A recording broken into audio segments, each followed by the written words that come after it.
একটি ত্রিভুজের ভূমি 40% বৃদ্ধি করা হয়। 40% বৃদ্ধি করা হচ্ছে, একটি ত্রিভুজের ভূমিকে 40% বৃদ্ধি করা হচ্ছে। তারপরে এর উচ্চতা কত শতাংশ বৃদ্ধি করা উচিত? এর উচ্চতা কত শতাংশ বৃদ্ধি করা উচিত? যাতে ক্ষেত্রফল বৃদ্ধি পায়। ক্ষেত্রফল বাড়বে 60%, তাই তো? ক্ষেত্রফল বাড়বে 60%। আর এদের কি করেছে, প্রথমে আমাদের বেসটাকে বাড়িয়েছে 40%, তাই তো? বেসটাকে বাড়িয়েছে আমার 40%। তাহলে আমরা জানি কি ত্রিভুজের ক্ষেত্রফলের সূত্র কি? হাফ ইনটু ভূমি ইনটু উচ্চতা, তাই না?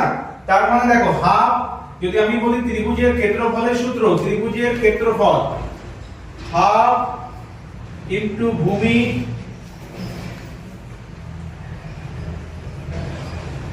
ইনটু উচ্চতা, হাফ ইনটু ভূমি ইনটু উচ্চতা। দেখো এইখানে যে হাফটা, এই যে দুটো ত্রিভুজ হবে, দুটোতেই তো সেম সূত্র লাগবে। তাহলে এই হাফ হাফ তো কেটে যাবে, হাফের কোনো কাজ আছে? যেগুলো কনস্ট্যান্ট থাকে সেগুলো কি কেটে যায়। তাহলে এখানে দেখছি কি ভূমি আর উচ্চতা আছে, তাহলে আমি বলবো ভূমি আর উচ্চতার মধ্যে যে পরিবর্তন হবে ক্ষেত্রফলেও সেই রূপ পরিবর্তন হবে। আমি যদি বলি 40% মানে কত? 40% মানে কত? 2/5। কারণ কি 1/5 মানে 20%, তাহলে এর ডবল 2/5 মানে 40%। এইবার আমি কি দেখছি 60% মানে কত? 60% মানে 3/5। কারণ কি 20% মানে 1/5, 20% এর 3 গুণ 60%, তাহলে 1/5 এর 3 গুণ 3/5। তাহলে আমি বলবো আমার বেস থাকবে আর থাকবে আমার হাইট, এবং এইটা দিয়ে আমি যা বানাবো সেটা কি হবে? এরিয়া হয়ে যাবে। সেটা আমার হয়ে যাবে এরিয়া, ক্ষেত্রফল।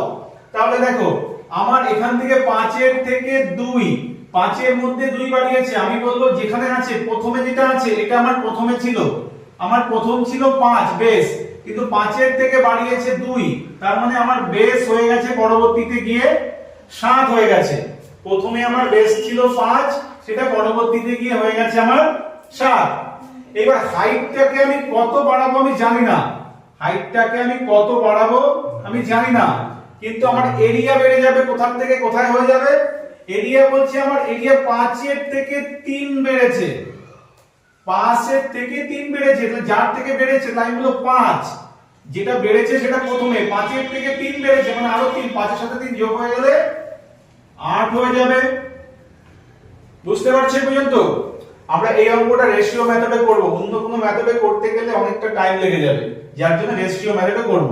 দেখো আমি বলতে পারি এরিয়া আমার ছিল 5, এরিয়া আমার হয়ে গেছে 8, এরিয়া আমার ছিল 5, এরিয়া হয়ে গেছে আমার 8, কিন্তু বলছে বেস আমার ছিল 5 প্রথমে, এই বেসের থেকে বেড়ে কত হয়েছে? বেস বাড়িয়েছি আমি 7 করে ফেলেছি, কারণ 2 বাড়িয়ে দিয়েছি।